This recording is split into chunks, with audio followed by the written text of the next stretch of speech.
Rohingya Muslims arriving in Bangladesh by the hundreds of thousands. They're fleeing Buddhist-majority Myanmar, where the UN says they face a textbook example of ethnic cleansing. The Myanmar government denies that accusation and says the violence is the work of Rohingya insurgents.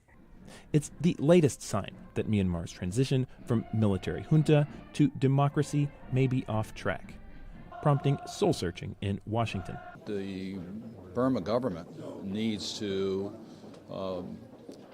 end this crisis. I think the administration can make it clear that this conduct is unacceptable.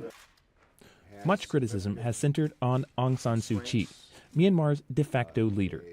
The longtime democracy activist, now a target of condemnation because of her silence on the Rohingya issue. Analyst Joshua Kurlansik spoke via Skype. Could Suu Kyi completely stop the military? Probably not. But I think that there are actions she could take if she wanted to. Even if she's powerless to stop the carnage, many at least want her to acknowledge the problem. Instead, the Nobel Peace Prize laureate has downplayed the issue and, at times, even portrayed the Rohingya as a threat, says Burmese human rights activist Aung Zarni, also via Skype. On this specific issue of Rohingya, both Aung San Suu Kyi and the Burmese military, they are singing from, a single hymn book. But some in Washington still see her as the best hope for democratic change in Myanmar.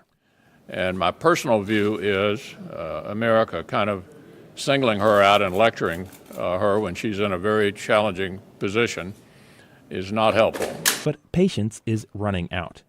A bipartisan group of U.S. senators last week issued a resolution calling on Aung San Suu Kyi, as they put it, to live up to her inspiring words and address the brutal repression of the Rohingya. Senator John McCain this week announced he was pulling back a proposal to expand U.S. cooperation with Myanmar's military. It's a first step, says Aung Zarni, again via Skype.